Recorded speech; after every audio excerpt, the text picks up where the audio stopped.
धन्यवाद धन्यवाद भाई, धन्यवाद master, thank you so much. अभी छोटे बच्चे संडे स्कूल के लिए जा सकते हैं। सभी को जय मसीह की एक और बार सभी को स्वागत करते हैं आज के इस दिन के दिन में प्रभु की आराधना करने में। कितने लोग प्रभु में खुश है? कितने लोग खुश है? ठीक है, प्रभु अच्छा है। हालेलुया, बोले हालेलुया। ओके, प्रभु का धन्यवाद हो। कितने लोग सच्चाई में वचन सीखना चाहते हैं, सुनना चाहते हैं?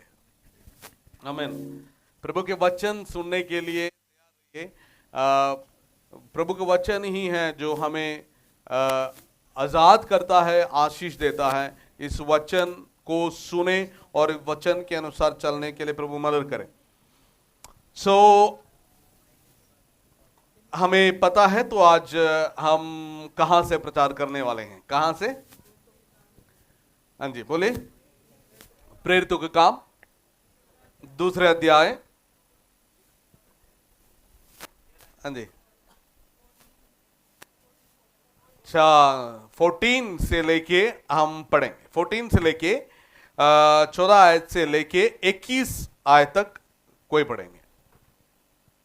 तब पतरस उन 11 के साथ खड़ा हुआ और ऊंचे शब्द से कहने लगा, हे यहूदियों और हे यरूशलेम के सब रहने वालों, ये जान लो और कान लगाकर मेरी बातें सुनो। जैसा तुम समझ रहे हो ये लोग नशे में हैं। नशे में नहीं, क्योंकि अभी तो पहर ही दिन चढ़ा है, परंतु ये वह बात है जो योएल भविष्यवक्ता के द्वारा कही गई थी। परमेश्वर कहता है कि अंत के दिनों में ऐसा होगा कि मैं अपना आत्मा सब मनुष्यों पर उड़ेलूंगा और तुम्हारे बेटे और तुम्हारी बेटियां भविष्यवाणी करेगी और तुम्हारे जवान दर्शन देखेंगे और तुम्हारे पुण्य सपन देखेंगे। वरन मैं अपने दासों और अपनी दासियों पर भी उन दिनों में अपने आत्मा में से उड़ेलूंगा और भविष्यवाणी करेंगे।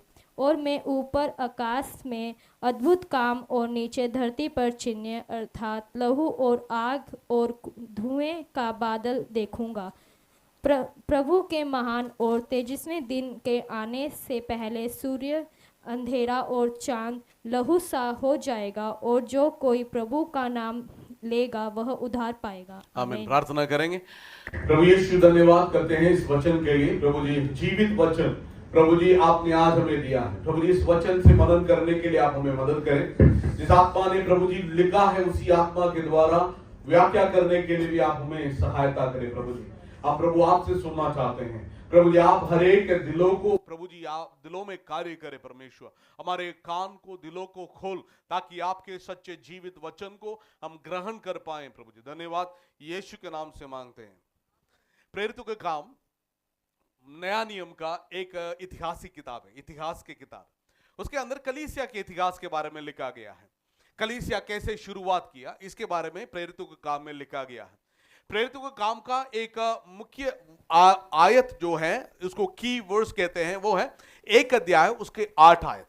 1 अध्याय उसका 8 आयत में कहते हैं जब पवित्र आत्मा तुम्हारे ऊपर उतर आएगा तो तुम सामर्थ पाओगे और तुम क्या करोगे? मेरे लिए गवाह ठहरोगे। अलग अलग जगह दिया और बताया तुम गवाह ठहरोगे। पूरे आप प्रेरितों का काम अगर पढ़ेंगे तो आपको लोग यरूशलेम से शुरू करते हैं, यहूदिया और सामरिया और दुनिया की अलग अलग जगह में जाकर सुसमाचार सुनाते हुए आपको पढ़ने में मिलेगा और पढ़ पाएंगे। और उन्होंने सेवा किया।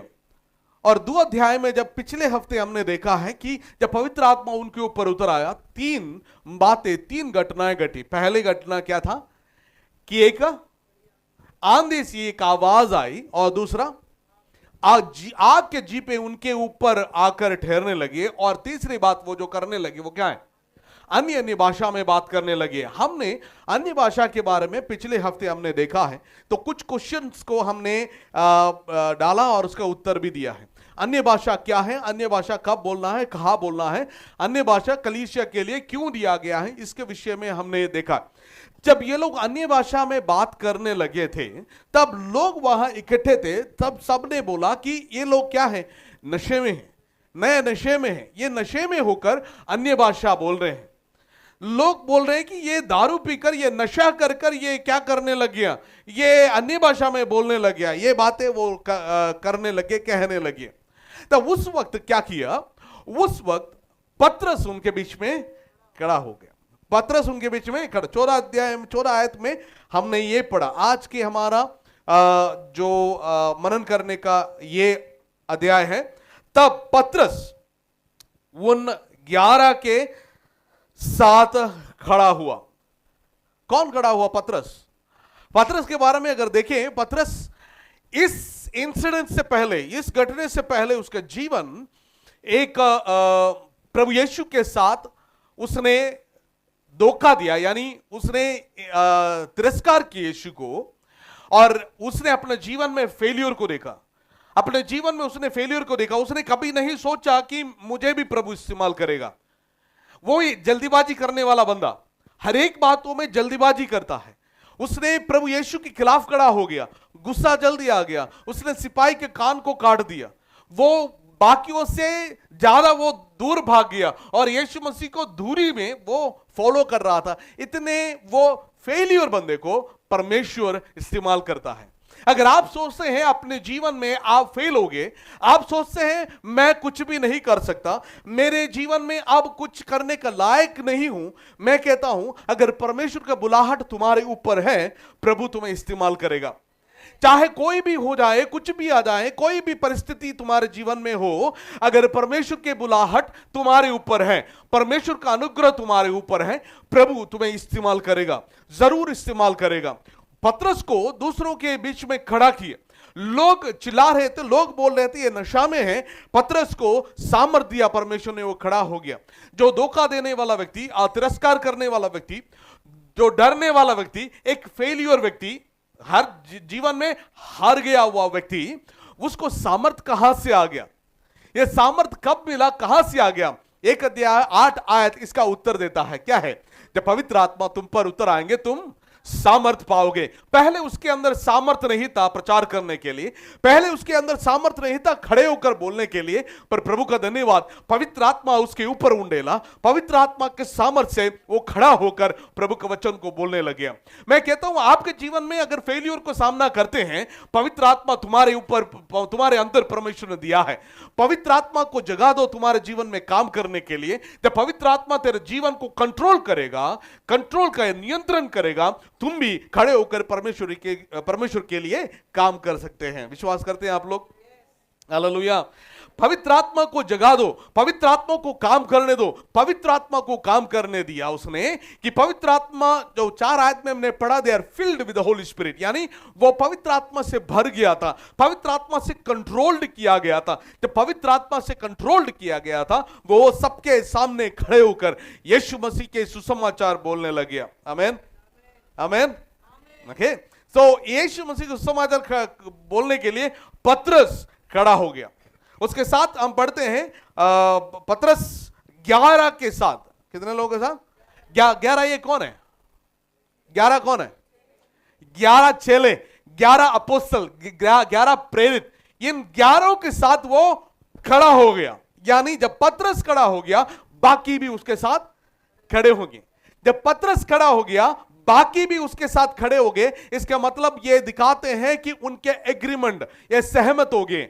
जो पतरस बोलने वाले हैं ना, जब पतरस बोलने वाले हैं, इसके साथ सहमत होकर खड़े हो गए।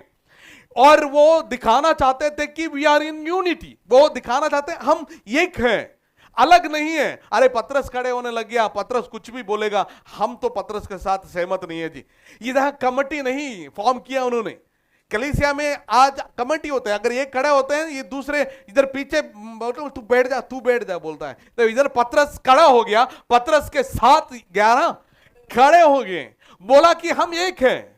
जो पतरस बोलने वाले हैं इसके साथ हम सहमत हैं, और पतरस जो भी बोलेगा हम जानते हैं उसको, और हमारे पास एक पर्पस है।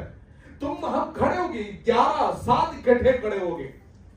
आज एक खड़े होते हैं तो उसको नीचे गिराने की कोशिश करते हैं। अगर पतरस खड़े होते हैं तो बोलो पतरस तू क्यों खड़ा हो गया? मैं खड़ा होता हूं यार, मैं ही बड़ा अपोस्तल हूं, मैं बड़ा पादरी हूं, मैं बड़ा प्रचार कर सकता हूं, तेरे से ज्यादा प्रचार कर सकता हूं। वहां और भी लोग थे, या मत्ती और जो यीशु मसीह के चेले थे, यूहन्ना, कोई भी है वो बोल सकते हैं, पतरस तूने तो धोखा दिया था, तूने तो तिरस्कार किया था, तूने तो भाग किया था, तू कैसा प्रचार कर सकता है? नहीं, पतरस को परमेश्वर ने अनुमति दिया, या पतरस खड़ा हो गया जब 11 साथ में खड़े हो गए। जब तुम्हारे पादरी खड़े होते हैं प्रचार करने के लिए, तुम्हारे पास्टर खड़े होते हैं, तुम्हारे कलीसिया खड़े होते हैं, क्या तुम भागते हैं या उनके साथ खड़े होकर सुसमाचार को प्रचार करते हैं? आज कलीसिया में आगे यूनिटी का टाइम, डिविजन का टाइम नहीं है। ये ऐसा है, वैसा है, पादरी ऐसा है, पादरी वैसा है। तेरा काम है उनके साथ खड़े होकर प्रचार करना है। तुम्हारे सोच अलग हो सकता है, तुम्हारे विचार अलग हो सकता है, तुम्हारे कल्चर अलग हो सकता है, पर वचन एक है, तुम्हारे मकसद एक है, प्रभु एक है, सुसमाचार एक है। खड़े हो और प्रचार करो। आमीन। पीछे हमने देखा कि इंडिया के अंदर कलीसिया के और सताव बहुत आते हैं, सताव बहुत आते हैं। पीछे एक कलीसिया में जब सताव आया, लोग जो मसीह विरोधी लोग मारने के लिए, पास्टर को मारने के लिए आए, कि कलीसिया के बहनें सारे आगे खड़े हो गए, सारे आगे खड़े हो गए, बोला कि पहले हमें मारो। और उन्होंने कहा कि हम विश्वास करते हैं। पास्टर के साथ खड़े होने के लिए एक झुंड को प्रभु ने, इधर आते हैं तो यहां से वहां से, कहां दरवाजा लेके निकास कहां है, भाग जाते हैं सारे। भागने वाले विश्वासी नहीं चाहते हैं परमेश्वर, प्रभु चाहते हैं उनके लिए खड़े हो। प्रचार करने वाले, सच्चाई बोलने वाले, सुसमाचार सुनाने वाले के साथ खड़े होकर 11 मिलकर खड़े हो गए, इकट्ठे खड़े हो गए, इकट्ठे खड़े हो गए। पतरस को बोला तुम प्रचार करो, हम प्रार्थना सपोर्ट तुझे दे देंगे। हालेलुया। जब इधर खड़े होकर प्रचार करते हैं, आपको होना चाहिए कि प्रार्थना करें वहां बैठकर। शायद आपके बगल में बैठने वाले, आपके परिवार, ऑनलाइन सुनने वाले, देखने वाले, कोई किसी को यीशु का जरूरत है, किसी को कोई परेशानी में है, मुश्किल में है, दुख में है, तकलीफ में है। अगर आप नहीं प्रार्थना करेंगे, प्रभु कैसे उनके जीवन में कार्य करेगा? आप बोलेंगे अरे ये बंदा आ गया, हर हफ्ते उठ के आता है, कुछ ना कुछ बोल के जाता है। तुम्हारे मन में प्री कैलकुलेशंस बना के रखते हैं और आते हैं और प्रचार करने वालों के साथ खड़े नहीं होते हैं। कलीसिया को कहते हैं, वहां के आदिम कलीसिया उनके साथ खड़े हो गए जब प्रचार कर रहे थे। और उनका प्रचार भी ऐसे वैसा प्रचार नहीं था, कठोर प्रचार था। लोगों को देखकर कहा था तुमने यीशु को मारा, तब भी खड़े हो गए थे। बोला तुमने यीशु को मारा, यीशु मसीह को तुमने क्रूस पर चढ़ाया। बहुत उन्हें डायरेक्टली देके बोल रहे थे तुमने यीशु मसीह को मारा, तब भी लोग 11 क्या हो गया, उनके साथ खड़े हो गए। तो पतरस खड़ा हो गया, पतरस प्रचार करने लग गया। प्रचार बहुत इंपॉर्टेंट है। क्यों पतरस प्रचार करने लग गया?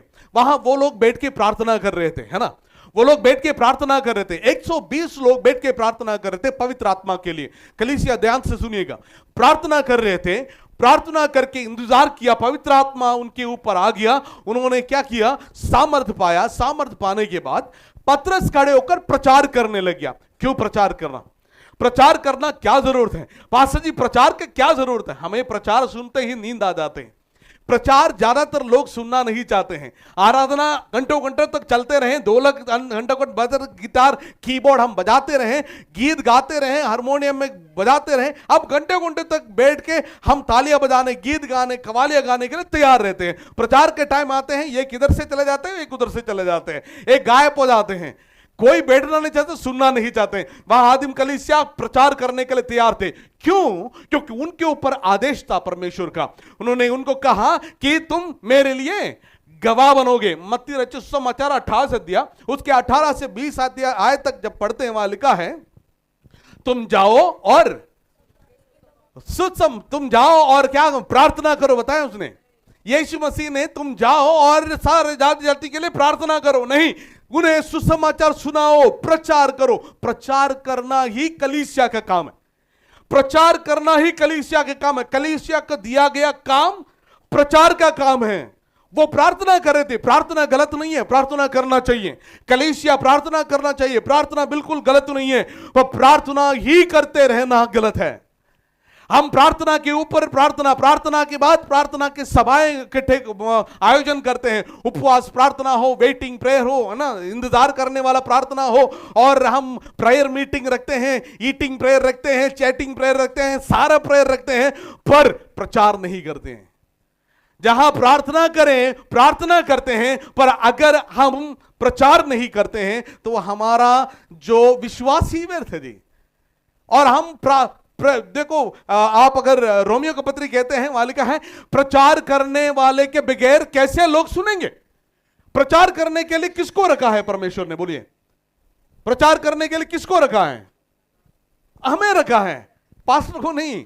हमें सबको, सबके, जब वहां यहां पत्रस प्रचार करता है, पर इसके बाद विश्वासी हर लोग जाकर प्रचार करता है। हर लोग सारे लोग जाकर प्रचार करते हैं। प्रचार जो जिम्मेदारी सबके लिए दिया गया है, सबका काम है। आपका काम, मेरा काम है, तो हमें प्रचार करना जरूरी है। प्रार्थना करते करते बैठा नहीं वहां। एक प्रभु के दास ने ऐसा कहा, मैं 365 दिन मैं मेरे देश के लिए प्रार्थना करूं। 365 दिन 24 घंटे और 7 दिन मिलके मैं बैठ के मैं अपने देश के लिए प्रार्थना करूं कि मेरे देश बच जाए। मेरे प्रार्थना के बाद भी लोग नरक जाएंगे। मैं 365 दिन प्रार्थना करने के बाद भी लोग नरक जाएंगे, जब तक मैं प्रार्थना के बाद निकल के प्रचार ना करूं। काम का नहीं है प्रार्थना, काम का नहीं है प्रार्थना। मुझे प्रार्थना नहीं है, मुझे प्रार्थना और प्रचार, प्रार्थना और प्रचार, प्रार्थना और प्रचार जाना चाहिए। प्रार्थना और प्रचार दोनों पांव की तरह है। एक लेग अगर प्रार्थना है, दूसरा प्रचार है, तभी आगे बढ़ पाएंगे। प्रार्थना प्रचार, आगे बढ़ना है तो प्रार्थना भी चाहिए, प्रचार भी चाहिए। जब कलीसिया पहले प्रार्थना किया, उसके बाद प्रार्थना में ही बैठा नहीं रहा, उन्होंने खड़ा हो गया। पतरस खड़ा होकर उनके बीच में प्रचार करने लग गया। प्रचार बहुत इंपॉर्टेंट है जी। प्रचार हम सुनना नहीं चाहते हैं, क्योंकि प्रचार कई बार बोरिंग होते हैं।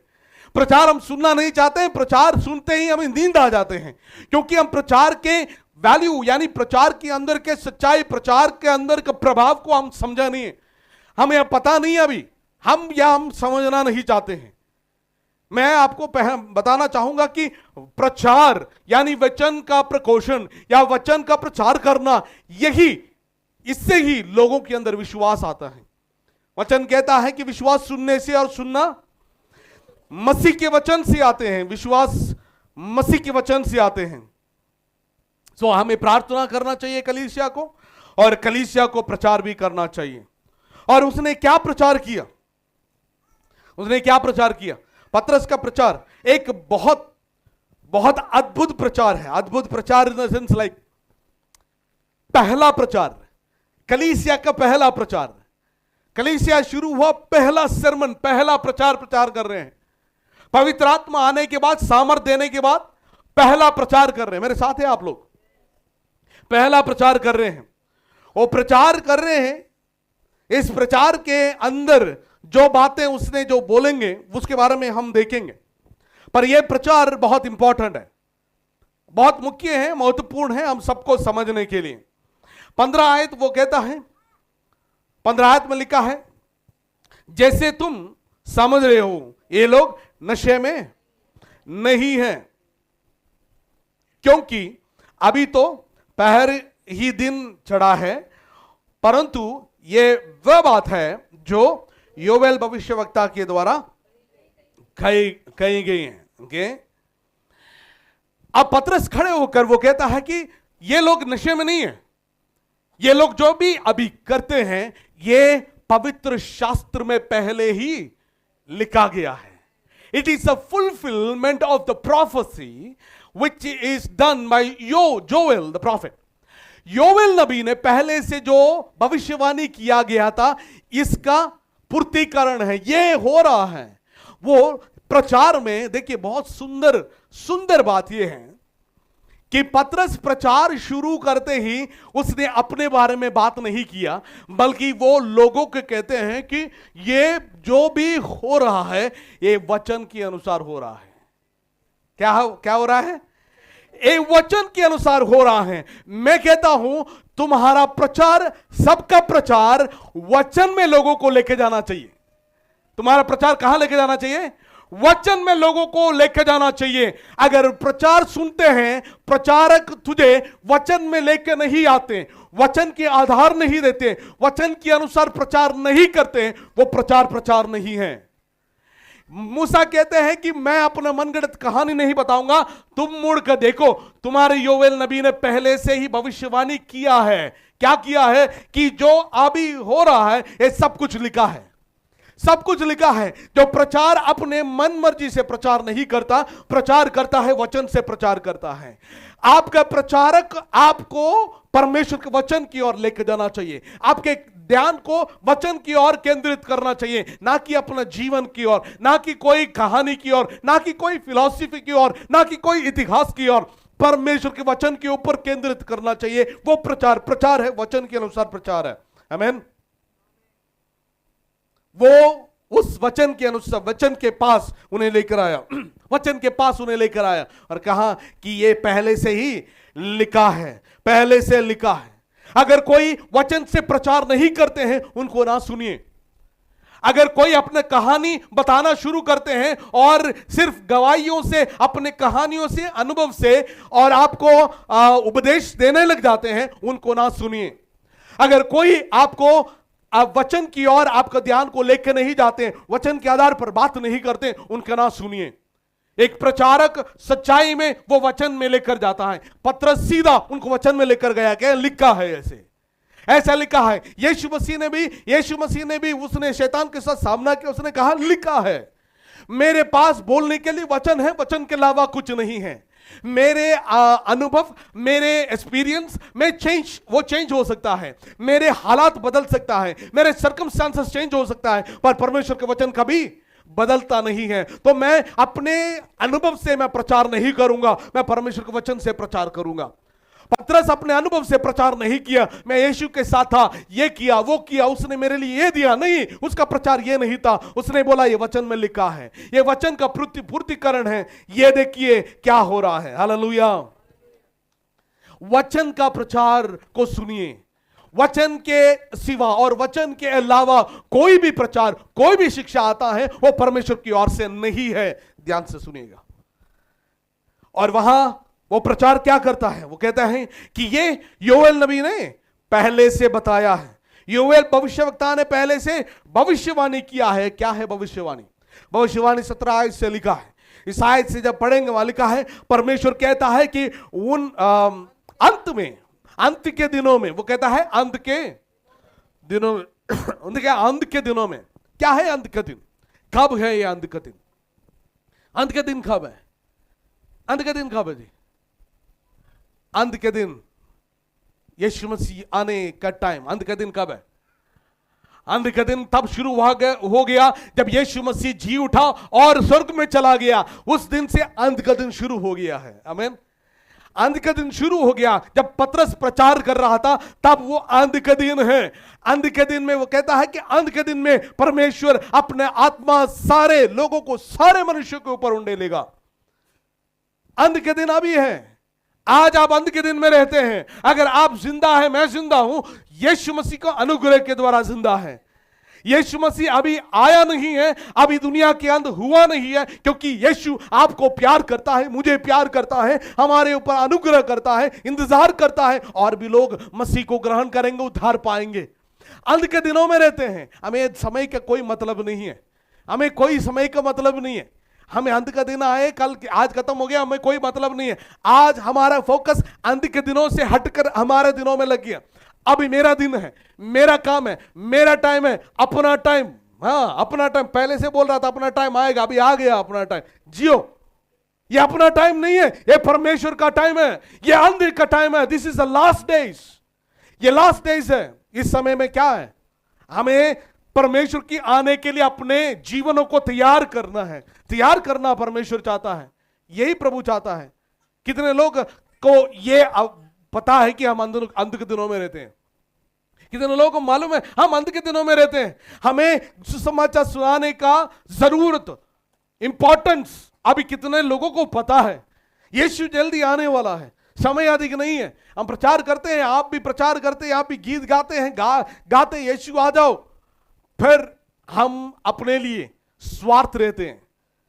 इधर लिखा है अंत के दिनों में क्या करेंगे कि मैं अपने आत्मा सारे मनुष्य के ऊपर उंडेलूंगा।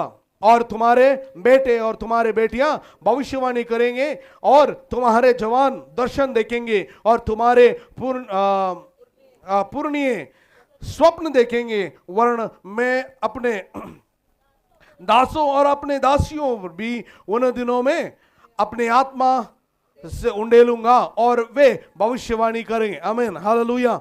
वहां अंत के दिनों में जो होने वाले बातों के बारे में बता रहे हैं, वो बता रहे हैं कि अंत के दिनों में मैं क्या क्या करने वाला हूं, मैं क्या क्या करने वाला हूं। अंत के दिनों में मैं क्या करूंगा, आत्मा को उंडेलूंगा और तुम्हारे बेटे बेटियां और तुम्हारे जवाने स्वप्न देखेंगे, भविष्यवाणियां करेंगे, दर्शन देखेंगे। आज हमारे अंत के दिनों में हमारे नौजवान जवान लोग बेटे बेटियां क्या देखते हैं? स्वप्न तो देखते हैं, कहां का स्वप्न देखते हैं? दर्शन देखते हैं, कहां का दर्शन देखते हैं? तुम्हारे जीवन में तुम्हारे जीवन में दो दर्शन होते हैं, एक तो शादी करने का स्वप्न और दूसरा बाहर जाने का स्वप्न। ज्यादातर मैं हमारे जवानों के बारे में नहीं बात कर रहा हूं। आज जवानों के बीच में मोटिवेशन की कैसे भी हमें सेटल होना है। हमारा दर्शन, हमारा विजन, हमारा स्वप्न सब हमारे लिए बन गए, हमारे लिए बन गए। वहां लिखा है कि ये भविष्यवाणी करेंगे, वचन से प्रचार करेंगे, दर्शन देखेंगे, लोगों को वचन को बताएंगे। परमेश्वर बताया कि सभी के ऊपर परमेश्वर की आत्मा उंडेलेंगे। किसके ऊपर? किसके ऊपर? सारे मनुष्य के ऊपर, सारे मनुष्य के ऊपर, सब मनुष्य के ऊपर। उसमें जात नहीं है, उसमें कोई रंग नहीं है, उसका कोई देश का पक्षपात नहीं है। सभी के ऊपर, सारे मनुष्य के ऊपर क्या करेंगे? आत्मा को उंडेलेंगे। हालेलुया।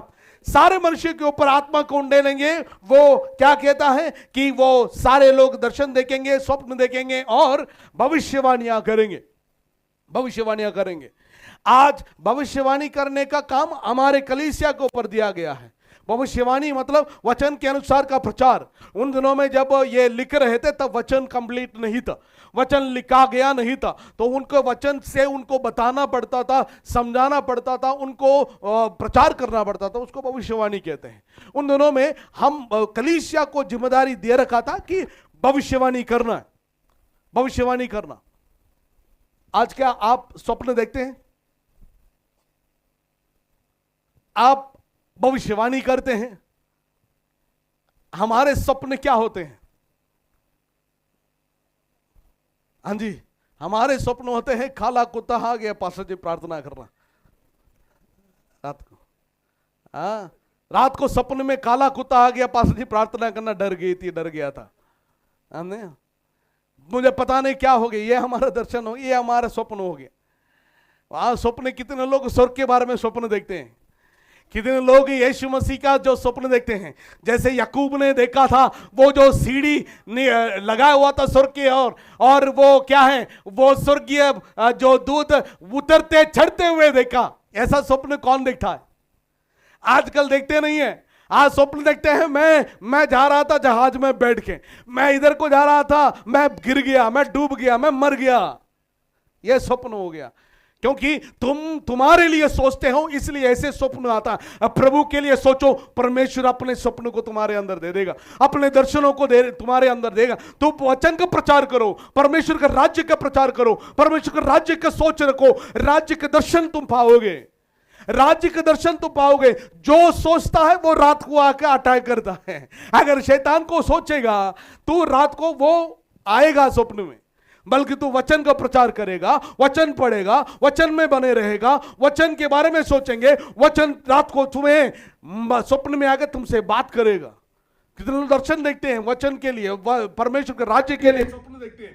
परमेश्वर के राज्य के लिए कितने लोग दर्शन देखते हैं, दर्शन देखते हैं। कितने लोग दर्शन देखते हैं कि वचन फैलना चाहिए, मेरा भारत मसीह को ग्रहण करना चाहिए, मेरा भारत में यीशु मसीह का प्रचार हर जगह फैल गया, लोग यीशु को ग्रहण किया, लोग यीशु को ग्रहण कर रहे हैं। ऐसा दर्शन कितने लोग देख रहे हैं। मेरे जवान मसीह के पीछे जा रहे हैं, वचन के अनुसार जी रहे हैं, कलीसिया के स्थापना हो रहे हैं, गांव गांव में, शहर शहरों में यीशु मसीह का प्रचार किया जा रहा है। यह दर्शन कितने लोग देखते हैं। आज कलीसिया के अंदर दर्शनों के कम है, जवानों के बीच में दर्शन नहीं है, देयर इज नो विजन, दर्शन नहीं है, इसलिए हम कलीसिया ऐसे की ऐसे रहते हैं।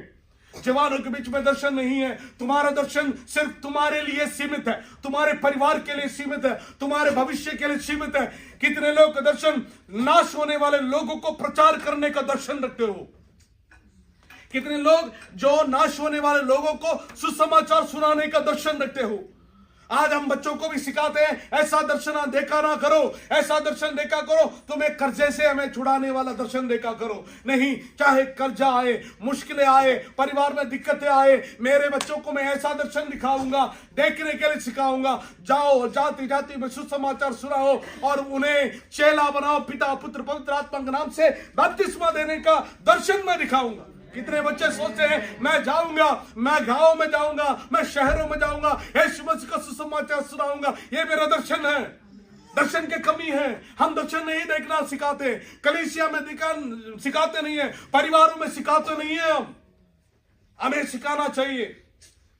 इसलिए आज जो दर्शन देखा, काफी साल पहले हमने जो दर्शन देखा कि जाएंगे अलग अलग जगह में जाकर सुसमाचार सुनाएंगे, इस दर्शन को मेरे मम्मी पापा, मेरे माता पिता, मेरे कलीसिया ने बोला अच्छा दर्शन है, तू जा, परमेश्वर ने तेरे ऊपर जो तेरे अंदर जो दर्शन दिया है उसका पूरा करके आ। इसलिए आज इधर खड़े हैं। अगर आपके अंदर दर्शन है, निकलो उस दर्शन के लिए, निकलो उस दर्शन के लिए, दर्शन को लेकर निकलो, विजन को लेकर निकलो।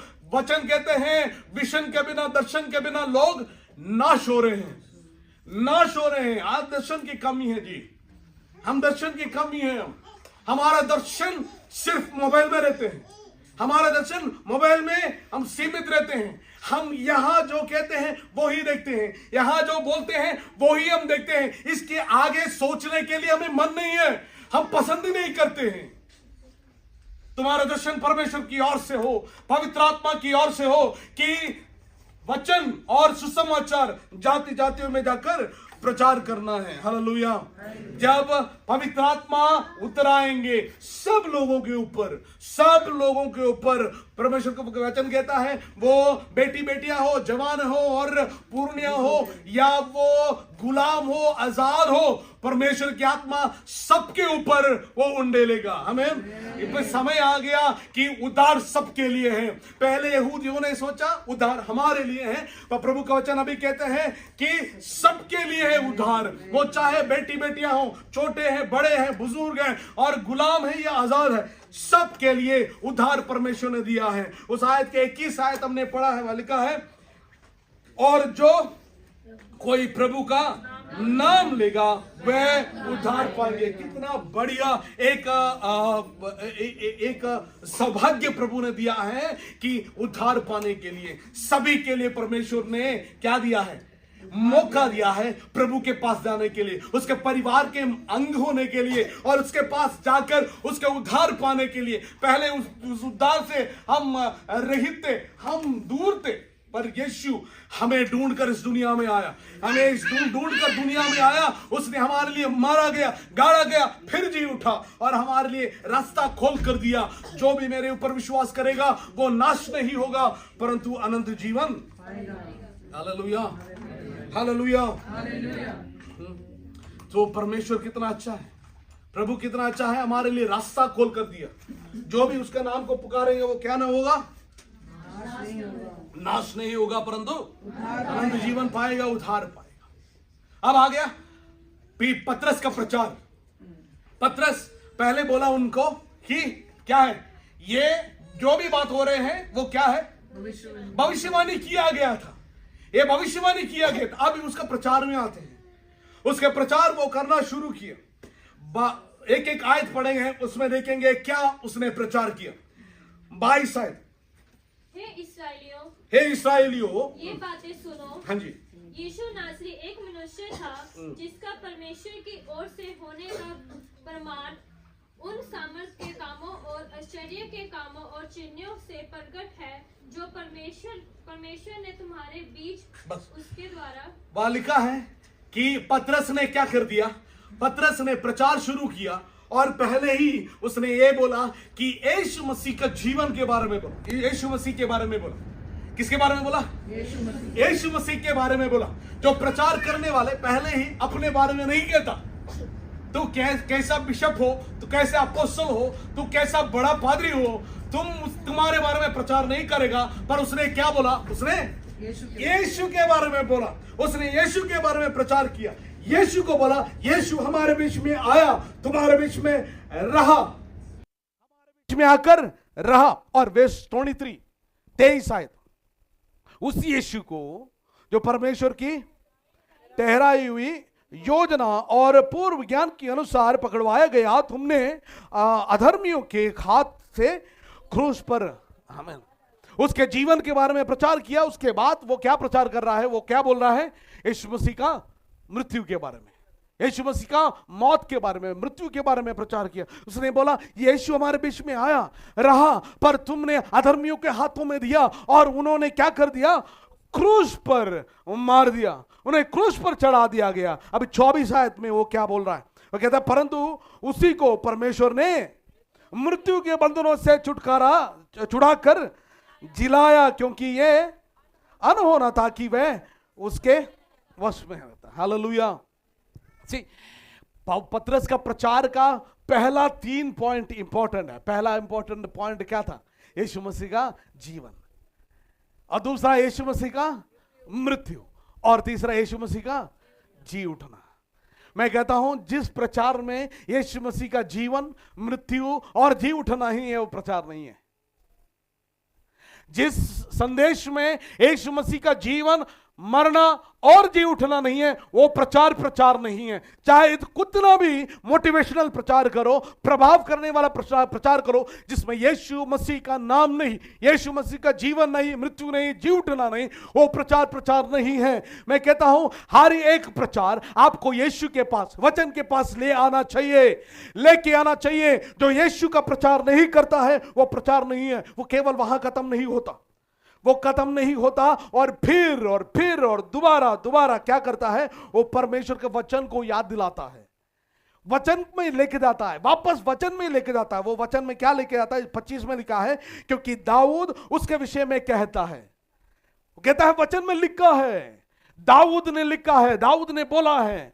मैंने पहले ही बोला, जो भी प्रचार करता है आपको वो वचन में लेके, he should bring you back to the word, वो आपको वचन में वापस लेके आना चाहिए। तू चाहे दुनिया घूमो, पर तुम्हारा आधार वचन के ऊपर होना चाहिए। तुम्हारा प्रचार जो भी करो, पर तुम्हारा आधार कैसे होना चाहिए? वचन के अनुसार होना चाहिए। वो कहता है दाऊद ने लिखा क्या लिखा है? ये प्रभु के सर्वदा अपने सामने देखता है। जो दाऊद परमेश्वर के बारे में भविष्यवाणी करके कहता है, यीशु मसीह के बारे में, उसके आगमन के बारे में, उसके जी उठने के बारे में भविष्यवाणी करके कहता है, प्रोफेसाइड। वो कहता है कि वो अधोलोक में जाने नहीं देता है, क्योंकि तू मेरे प्राण को अधोलोक में ना छोड़ेगा और ना अपने पवित्र जन को सड़ने देगा। परमेश्वर कहता है कि वचन कहता है वो सड़ने नहीं देगा, अधोलोक में जाने नहीं देगा। दाऊद के वचन के पास वापस लेके जाता है। फिर 29 आयत, सब बाइबल देखिए, 29 आयत। हे भाइयों, हाँ, कुलपति दाऊद के विषय में हाँ, तुमसे साहस के साथ कह सकता हूँ कि वह तो मर गया और गाड़ा भी गया, और उसकी कब्र आज तक हमारे यहाँ विद्यमान। आमीन, हालेलुया। वो कहता है कि अब दाऊद ने जो भी बोला अपने लिए नहीं बोला, अपने बारे में नहीं लिखा है। उसने कहा जो कुलपति दावीद है, उस दाऊद मर गया, वो गाड़ा गया, और उसकी खबर अभी भी है, अभी भी बंद पड़ा है। पर अगर उसने बोला है तो किसके लिए बोला? यीशु मसीह के बारे में बोला है। वो 30 आयत में लिखा है, वह भविष्यवक्ता था, वह जानता था कि परमेश्वर ने, जी पढ़िए, तेरे वंश में से एक व्यक्ति को तेरे सिंहासन पर बिठाऊंगा। उसने होने वाली बात को पहले ही से देखकर मसीह के जी उठने के विषय में भविष्यवाणी की थी कि ना तो उसका प्राण लोक में छोड़ा गया और ना उसकी देह सड़ने पाई। इसी यीशु को परमेश्वर ने जिलाया, जिसके हम सब गवाह हैं। आमीन। पढ़िए। इस प्रकार परमेश्वर के दाहिने हाथ से सर्वोच्च पद पाकर और पिता से वह पवित्र आत्मा प्राप्त कर उसकी प्रतिज्ञा की गई थी, उसने यह उंडेल दिया है कि तुम देखते और सुनते हो, क्योंकि दाऊद तो स्वर्ग पर नहीं वह आप कहता है, प्रभु ने मेरे प्रभु से कहा, मेरे दाहिने बैठ, जब तक कि मैं तेरे बैरियों को तेरे पांव तले चौकी न कर दूं। आमीन, हालेलुया, हालेलुया। वो लोगों को वापस वचन में लेकर जाके कहता है, दाऊद ने यीशु के बारे में बोला है, यीशु का मृत्यु के बारे में बोला, उसके जी उठने के बारे में बोला, और कहा कि वो जी उठकर वो स्वर्ग में चढ़ गया और पिता के दाहिने और बैठ गया। उसके प्रचार का जो आउटलाइन ये है, यीशु मसीह का जीवन के बारे में प्रचार किया, यीशु मसीह का मृत्यु के बारे में प्रचार किया, यीशु मसीह का जी उठने के बारे में प्रचार किया, यीशु मसीह का महिमामय या तेजस्वीकरण या ग्लोरिफिकेशन के बारे में बात किया है। हालेलुया। यीशु मसीह का इन बातें आपके प्रचार, आपके पास्टर प्रचार नहीं करते हैं, वो प्रचार नहीं है। चाहे आप किसी को भी सुनो, जो लोग यीशु मसीह के बारे में प्रचार नहीं करते हैं, वो सुसमाचार नहीं है, वो सुसमाचार नहीं है। और उनको कहते हैं कि तुमने क्या है, तुमने उसको क्रूस पर चढ़ाया, तुमने उसको 36 आयत में लिखा है, अतः अब इस्राएल का सारा घराना निश्चय रूप से जान ले कि परमेश्वर ने उसी यीशु को जिसे तुमने क्रूस पर चढ़ाया, प्रभु भी ठहराया और मसीह भी। उसका कहता है, जिसको तुमने मारा, जिसको तुमने क्रूस दिया, जिसको तुमने निंदा किया, जिसके ऊपर तूने थूका, जिसके सर के ऊपर तूने कांटों के ताज रखा गया, जिसको तूने कहा यह भविष्यवक्ता नहीं है, यह परमेश्वर के वचन के खिलाफ बात करता है, उसको तूने क्रूस दिया, तूने मारा, तो परमेश्वर ने उसको क्या किया, उसको उठाया, मृतकों में से मर के पड़े रहने नहीं दिया, उसको जी उठाया और उसको दाहिने और बिठाया है। Hallelujah, hallelujah. कितना बढ़िया प्रचार पतरस ने प्रचार किया है, बढ़िया प्रचार पतरस ने प्रचार किया है। पतरस ध्यान से देखिए, ध्यान से सुनिएगा। पतरस अपने बारे में प्रचार नहीं किया।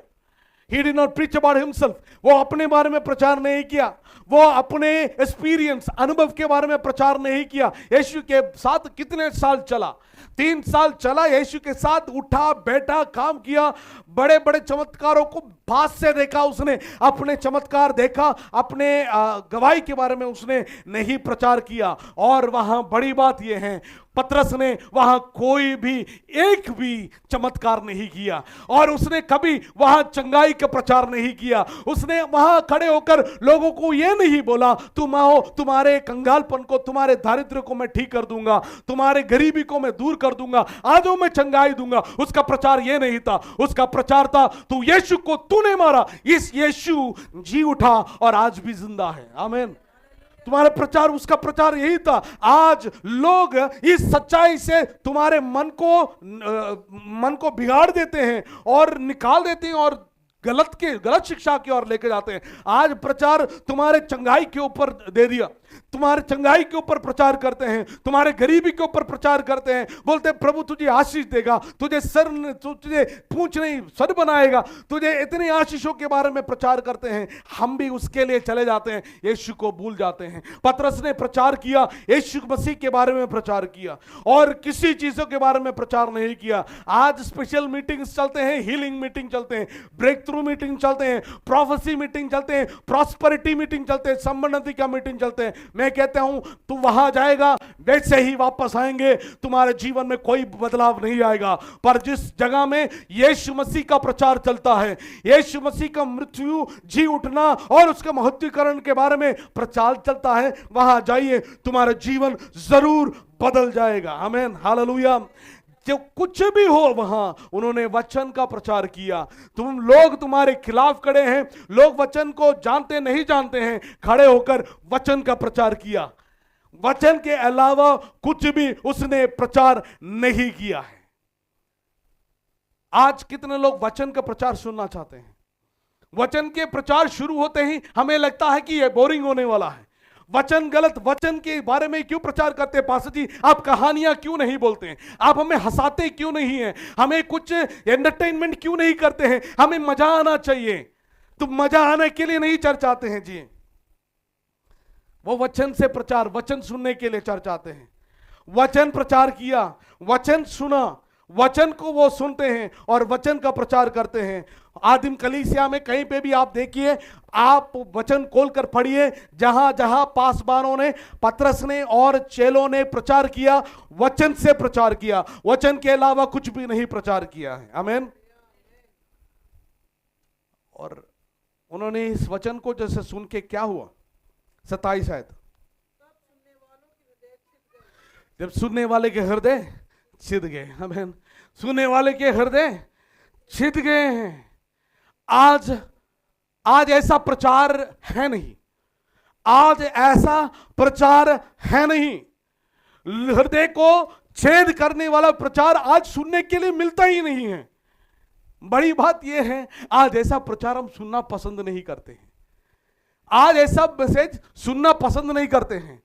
पास्टर जी प्रचार करते हैं, मेरे हृदय को लग गया तो बोलते हैं पास्टर जी मुझे टारगेट करके बोल रहे हैं।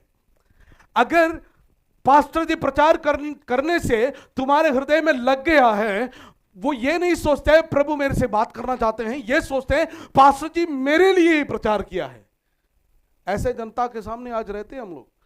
इसलिए पास्टर लोग को भी सोच सोच के प्रचार करना पड़ता है। ऐसा सोच के प्रचार करने वाला पास्टर यहां नहीं मिलेगा। अगर तू गलत है तो गलत है, तुम गलत काम करते हो, उसका गलत काम बोलेंगे, वचन से बोलेंगे। मैं किसी के लिए प्रचार तैयार करके नहीं आता, प्रभु जो देता है वो बोलता हूं मैं। किसी के साथ मुझे दुश्मनी नहीं है, किसी को मुझे बोल के सुधार के कोई फायदा नहीं है। जब तक प्रभु आपको नहीं सुधारेंगे, आप नहीं सुधारेंगे, मुझे पता है। जब तक प्रभु आपको नहीं सुधारेंगे, मेरे प्रचार आपको सुधारने वाला नहीं है। सुधारने वाला कौन? तुम्हारे हृदय में बात करने वाला कौन है?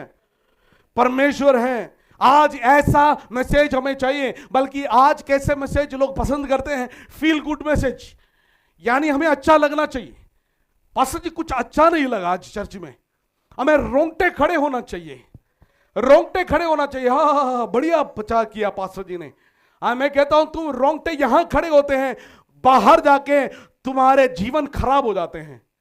रोंगटे अंदर खड़े होते हैं, तुम्हें अच्छा लगता है, यहां से बाहर जाते हैं तुम्हारा जीवन खराब हो जाते हैं। पर यहां कई बार ये कड़वा लगता है सच्चाई, पर तुम्हारे लिए ये बढ़िया है, ये बढ़िया है। हम घर में बच्चों को बोलते हैं ना, घर में पिटाई खाओ कोई प्रॉब्लम नहीं है, बाहर जाके तुम ठीक रहोगे। अगर घर में पिटाई नहीं खाओगे, पुलिस पकड़ के तुझे पिटाई करेगा, तब तुम जानोगे। जब सुधारना है तो इधर सुधारेंगे। परमेश्वर के वचन जब बात करते, कई बार हृदय में लगता है, लगना चाहिए। अगर नहीं लगता है तो वचन नहीं है, वो लगना चाहिए। अगर वचन बोलते हैं तू पापी है तो पापी है। अगर वचन बोलते हैं तुझे उद्धार चाहिए तो उद्धार चाहिए। अगर वचन बोलते हैं तू प्रभु के साथ सही नहीं है, सही नहीं है, उसको मैं ठीक करने के लिए कोशिश करता हूं। अच्छे फील होने के लिए चर्च नहीं आते हैं। आप अच्छे फील होने के लिए चर्च नहीं आते हैं, परमेश्वर के वचन सुनने के लिए आते हैं। Hallelujah, hallelujah. चर्च इसलिए डिजाइन नहीं किया गया है कि फेक हीलिंग के लिए, जो नकली चंगाई देने के लिए परमेश्वर ने कलीसिया को इस दुनिया में नहीं रखा। अलग अलग हीलिंग मीटिंग्स करने के लिए कलीसिया को प्रभु ने इस जगह में नहीं रखा। परमेश्वर ने कलीसिया को प्रार्थना के द्वारा मनी पैसा कमाने के लिए कलीसिया को इस दुनिया में नहीं रखा। कलीसिया को प्रेयर जो लाइन चला के पैसा कमाई करने के लिए नहीं रखा। कलीसिया को परमेश्वर ने इस संसार में ऑयल बेचने के लिए, तेल बेचने के लिए, पानी बेचने के लिए, रुमाल बेचने के लिए नहीं रखा है।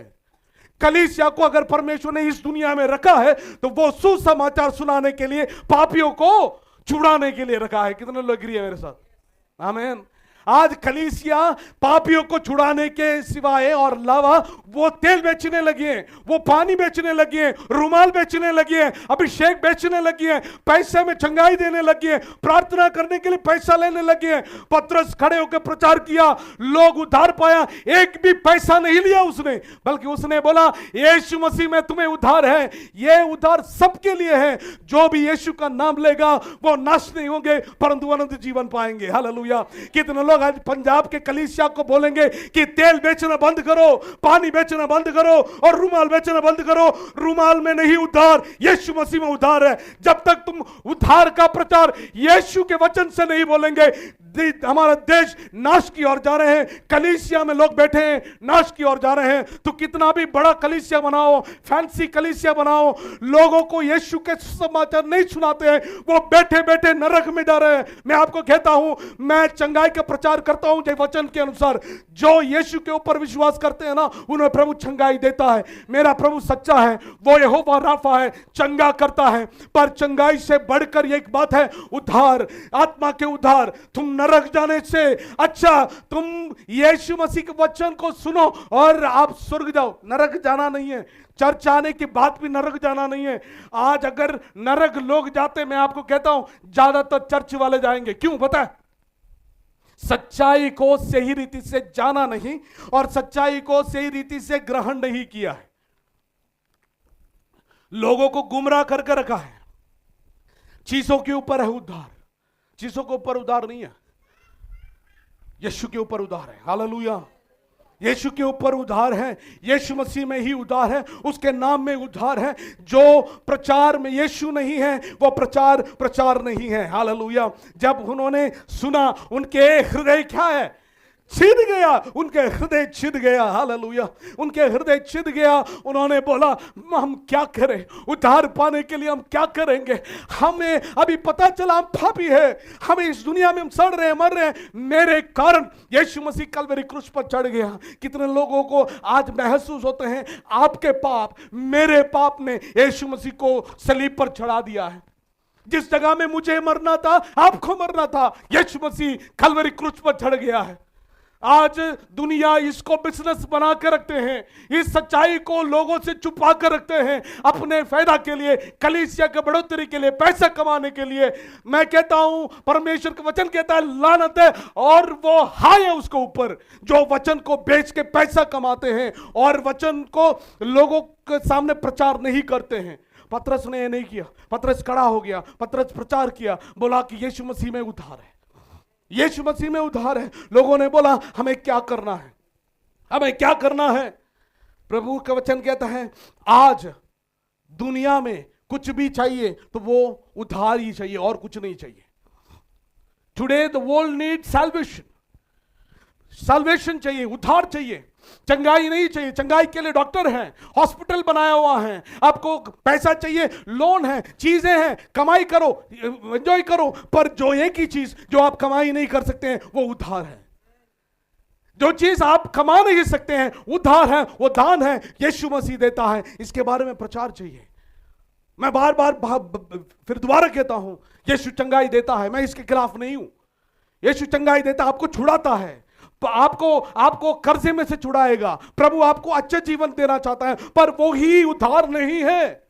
उसके पीछे ही ना जाओ, आप उद्धार के पीछे जाओ, यीशु के पीछे जाओ। यीशु आपको उद्धार देता है। आमीन। यीशु ने उन्होंने कहा कि हम क्या करें, हम क्या करें, है ना? छिद गया और वे पतरस और शेष प्रेरितों से पूछने लगे, हे भाइयों हम क्या करें, हम क्या करें? आज कितने लोग कलीसिया में प्रचार सुनने के बाद पूछते हैं, पास्टर जी हम क्या करें? हमें लग रहा आज प्रभु वचन मेरे से बात किया, हम क्या करें पास्टर जी? हमारे लिए प्रार्थना करो, मेरे लिए प्रार्थना करो। हम बोलते हैं हमें पता है पास्टर जी आप क्या प्रचार करते हैं। अगर पवित्र आत्मा तेरे दिल में बात करता है, मैं कहता हूं कि आप प्रभु से पूछो, प्रभु मुझे क्या करना चाहिए? प्रभु मेरे अंदर बात करो, मुझे पता नहीं है, मैंने कोशिश किया, मेरे सोच से, मेरे विचार से, मेरे ज्ञान से मैंने कोशिश किया, मैं हो नहीं रहा, प्रभु मैं क्या करूं? तब पतरस ने कहा क्या है? पतरस ने कहा मन फिराओ, मन फिराओ और तुम में से हर एक अपने अपने पापों के क्षमा के लिए यीशु मसीह के नाम से बपतिस्मा लो। कहता है मन फिराओ। मन फिराना बहुत जरूरी है। अगर आप आज सुन रहे हैं मेरी बात, आपके जीवन में ये मन फिराने का मन फिराने का अवसर नहीं आया और मन फिराया नहीं है अपने जीवन में, आज आपके लिए मौका है। यीशु आपको बुलाता है, यीशु आपके लिए आया, आपके लिए मारा गया, गाड़ा गया, तीसरे दिन मुर्दों में से जी उठा है, आज भी जिंदा है वो यीशु, वो पिता के दहने और बैठा है, आपके लिए मारा गया, वो हमने उसको मारा, हमारे पाप ने उसको सूली पर चढ़ा दिया। मेरे हाथों से जो पाप किया उसके हाथों में कील लगवा दिया। मेरे पैर जो पाप के रास्ते में चल रहा था उसके लिए उसने अपने पाँव में कील ले लिया। मैं अपने दिमाग से जो पाप सोचता था उसके लिए अपने सिर पे उसने कांटों के ताज ले लिया। मेरे दिल से मैं जो पाप करता था उसके लिए उसने छाती में उसने चोट खा लिया। क्या आप आज बोल सकते हैं हाँ मेरे पाप यीशु को क्रूस पर चढ़ा दिया है? अगर ऐसा है तो बोलो प्रभु मुझे क्या करना है? वचन कहता है पश्चाताप करो, मन फिराओ। मन फिराओ के मतलब यह है टेक अ यू टर्न, एक ऐसा मोड़ लेना है। जहां को मैं जा रहा था अभी मैं वहां को नहीं जाऊंगा, बिल्कुल यू टर्न ले लूंगा। मैं वापस मैं प्रभु की ओर जाऊंगा। जिसने मुझे बनाया, जिसने मुझे रचा, अपने महिमा के लिए दर्शन दिया, मैं उसके पास जाऊंगा। जिसने मुझे जीवन दिया, मेरे लिए अपना जान कुर्बान कर दिया, मैं उसके पास जाऊंगा। अपने जीवन को आप एक मोड़ ले लेना। मैं कहता हूं अलग अलग प्रार्थना सभाएं, मीटिंग्स, चंगाई सभाएं होते हैं, आपको अच्छा लगता है, पर वहां मन फिराव नहीं होता। मन फिराव नहीं होता। मन फिराव तब होता है जब पवित्र आत्मा आपके अंदर बात करता है और बताता है कि आप पापी हैं, और आप उस पाप को बोध पवित्र आत्मा दिलाएगा और पाप को अंगीकार करेंगे। पाप के रास्ते में दोबारा नहीं जाएंगे, बल्कि टेकिंग यू टर्न, आप एक ऐसा मोड़ लेंगे, आप उसी रास्ते में दोबारा नहीं जाएंगे, वापस प्रभु की ओर जाएंगे। Hallelujah, hallelujah. कितने लोग इस यीशु के ऊपर विश्वास करना चाहते हैं?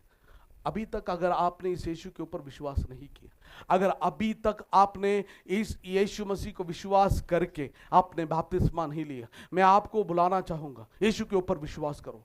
इस यीशु के अलावा आपको किसी और में उद्धार नहीं है, आपको किसी और में उद्धार नहीं है। चर्च जाने से आपको उद्धार नहीं मिलेगा, चर्च में देने से आपको उद्धार नहीं मिलेगा, किसी पास्टर के प्रचार सुनने से उद्धार नहीं मिलेगा, चर्च में खड़े होकर आराधना करने से आपको उद्धार नहीं मिलेगा, चर्च में पैसा देने से आपको उद्धार नहीं मिलेगा। उद्धार केवल और केवल यीशु मसीह में है। यीशु के ऊपर विश्वास करो, पापों को अंगीकार करो, मन फिराओ और बोलो यीशु मुझे माफ करो, हमें माफ करो, मैंने पाप किया तुम्हारे प्रति, प्रभु जी मुझे छुड़ाओ, मुझे पाप की बंधन से छुड़ाओ, मुझे अपना संतान बनाओ। अगर ये आपका प्रार्थना है, यीशु आपको आत्मिक चंगाई देना चाहता है, आपको छुड़ाना चाहता है, उद्धार देना चाहता है। हालेलुया। मुझे पता है खूब बहुत लोग हैं अभी तक यीशु को ग्रहण नहीं किया। मैं आपको बताना चाहूंगा, आप आज के दिन यहां से यीशु के बगैर नहीं जाना चाहिए। कल क्या होगा कोई ना जाने, आज तुम यीशु को दिल दे दो। हमारे लिए बाहर क्या है, कल क्या है, हमें पता नहीं है। आज यीशु ने दिया है, इस यीशु को आज आपके दिल और जीवन समर्पण करो। यीशु आपको प्यार करता है। अगर आप आज भी यीशु के लिए अपना जीवन नहीं समर्पण करते हैं, आप चर्च से ही डायरेक्ट आप नरक में जा सकते हैं, चर्च से ही डायरेक्ट नरक में जा सकते हैं। एक पास्टर प्रचार करता था, खड़े होकर सुसमाचार प्रचार करता था। वो बोलता था कि स्वर्ग जाने का रास्ता यीशु मसीह है, मैं ही मार्ग और सत्य और जीवन। दो लोग दारू पीकर बाइक में आया, पास्टर को सबके सामने मजाक करने के लिए, उसको वो करने के लिए, ठट्ठा उड़ाने के लिए उसने क्या किया, पूछा पास्टर जी स्वर्ग जाने का रास्ता इधर से सीधा जाएंगे तो स्वर्ग जा सकते हैं? वो बाइक में जा रहे थे, सीधा जाने से स्वर्ग जा सकते हैं? पास्टर जी ने बोला सॉरी, नरक के रास्ता पूछा। उसने बोला नरक जाने के लिए तो सीधा जा सकते हैं, स्वर्ग के रास्ता तो आपने बताया, नरक के लिए सीधा जा सकते हैं। पास्टर जी ने बोला नरक जाना है तो सीधा ही जाओ, कहीं मोड़ने की जरूरत नहीं है। नरक जाना है सीधा चलते रहो, तुझे मोड़ने की जरूरत नहीं है। स्वर्ग जाना है तो मोड़ना है। कहानी ऐसे समाप्त होते हैं, वो सीधा रास्ता जाता है एक बड़े खाई के और ये दोनों बाइक वाले सीधा चला गया, खाई में गिर गया, मर गया। अगर यीशु नहीं है वो सीधा कहाँ गया? नरक में गया। तुझे नरक जाना है, ऐसे जैसे रहते वैसे रहो, पर अगर स्वर्ग जाना है प्रभु यीशु मसीह को ग्रहण करो, पापों को अंगीकार करो और क्या करो? पश्चाताप करो और मन फिराओ। आमीन। उस दिन क्या हुआ, 40 उसने बहुत और बातों भी गवाही दिया। और 41 अतः जिन्होंने उसका वचन ग्रहण किया उन्होंने बपतिस्मा लिया, और उसी दिन 3000 मनुष्य के लगभग उनमें मिल गया। Hallelujah, hallelujah. पहला प्रचार, ना चमत्कार, ना चंगाई, ना कहानी, ना मजाक, ना कुछ, सीधा सीधा वचन। 3000 लोग यीशु मसीह को ग्रहण किया है। हालेलुया। आज सीधा वचन देकर कौन लोग को पसंद नहीं है? आज वचन पसंद नहीं है। वचन प्रचार करने वाले जगह में कुर्सियां खाली पड़े रहते हैं, बल्कि चमत्कारों की जगह में आपको टिकट लेके जाना पड़ता है, आपको लाइन में खड़े होना पड़ता है, पर वो आपको पैसा दे के लेके भी आपको सीधा नरक में वो छोड़ देंगे।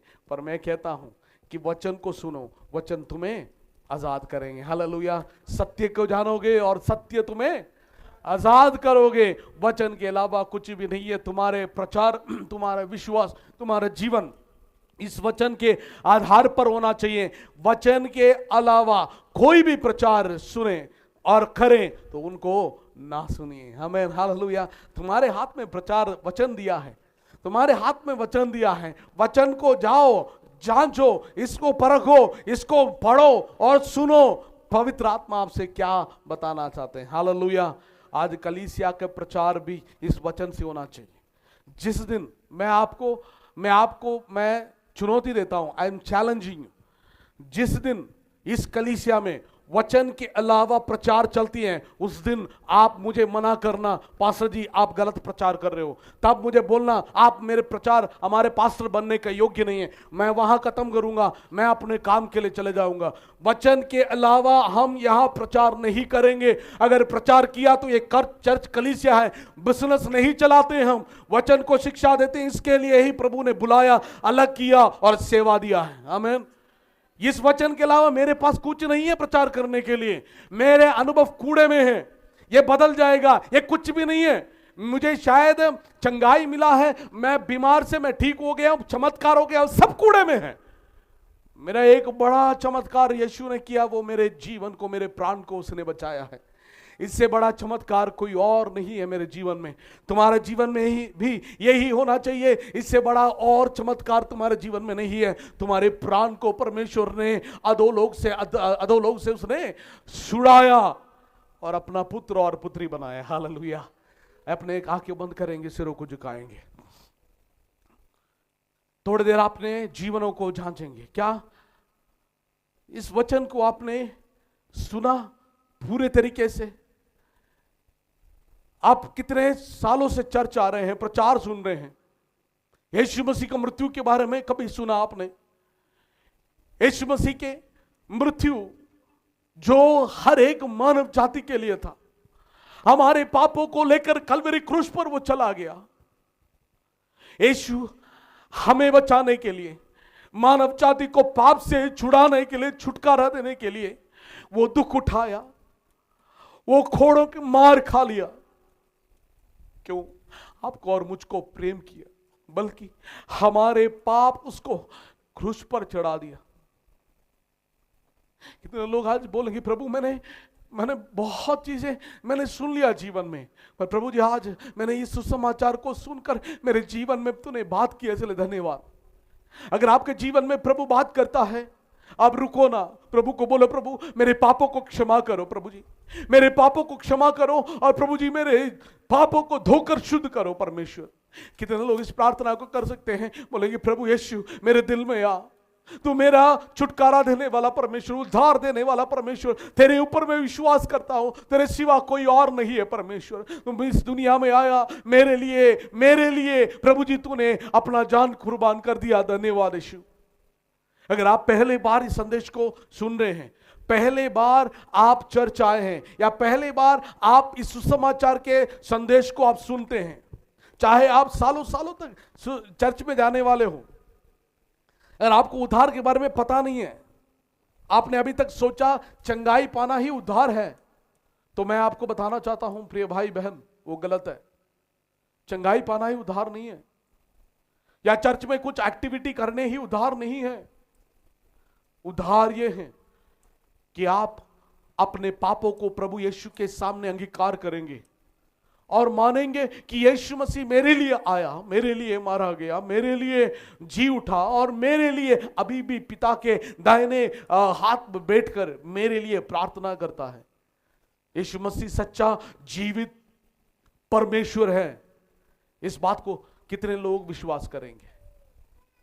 अगर ये आपका प्रार्थना है, अगर यही आपका प्रार्थना है, अगर आप यीशु को अपना जीवन देना चाहते हैं, यीशु को बोलते हैं यीशु मैं अपना जीवन आपके लिए समर्पण करता हूं, मैं एक पापी हूं, मैं अपने जीवन में एक मोड़ लेना चाहता हूं जिस मोड़ प्रभु आपकी ओर मुझे लेके जाता हो। अगर यह आपका प्रार्थना है, अपने हाथ उठाएंगे, हम आपके लिए प्रार्थना करना चाहते हैं। कोई इधर उधर नहीं देखेंगे, आप इधर उधर नहीं देखेंगे। अगर आपके प्रार्थना विषय ये है, पास्टर जी मेरे लिए प्रार्थना करना, मैं यीशु को अपना जीवन देना चाहता हूं, प्रभु आपको आशीष दे। अपने हाथों को नीचे उतार सकते। मुझे पता है इधर कुछ लोग हैं जो यीशु को ग्रहण किया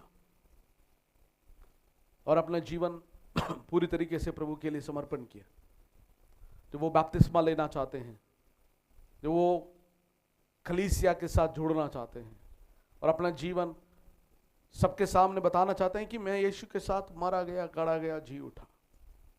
अगर ऐसा कोई है, अपने जीवन को तैयार करो और आप अपने आप को प्रभु के लिए तैयार करके आप कलीसिया में बोल सकते हैं, प्रभु आपको आशीष दे। आइए प्रार्थना करें।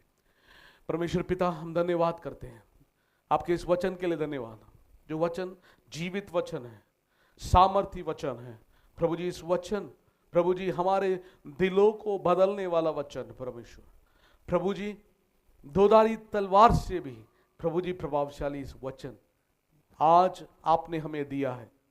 मैं प्रार्थना करता हूं परमेश्वर, हमारे जीवनों को प्रभु आपके वचन के अनुसार आप हमें बना परमेश्वर। प्रभु जी आदिम कलीसिया में जो प्रचार वचन के अनुसार हुआ था, वैसे ही हमारे कलीसिया में हम वचन से प्रचार करें प्रभु जी। हम दुनिया के साथ समझौता ना करें, दुनियावी बातों के साथ समझौता ना करें, दुनिया के चीजों के साथ समझौता ना करते हुए प्रभु के वचन में ही खड़े रहकर वचन प्रचार करने के लिए मदद करें प्रभु जी। पैसे के लोभ में और पोजीशंस के लोभ में, मशहूरी के लोभ में हम जाकर प्रभु आपके वचन के खिलाफ ना खड़े हो, बल्कि हम वचन के अनुसार खड़े होकर वचन से ही प्रचार करने के लिए आप हमें मदद करना परमेश्वर। जितने भी लोगों ने प्रभु जी आपके वचन को सुना, उनके जीवनों को आशीष दे, उनके जीवनों को छूले परमेश्वर। आपके वचन से परमेश्वर इन्हें प्रभु जी बदल दे, क्योंकि आपका वचन चंगा करता है, आपका वचन जीवन को बदलता है परमेश्वर। धन्यवाद, आज हमसे बात किया, हमारे जीवनों को, हमारे प्रभु जी कलीसिया को, सेवकाई को प्रभु जी आपके हाथों में देते हैं, आप ही संभालें। प्रार्थना सुनिए, धन्यवाद, यीशु के नाम से मांगते हैं, आमीन।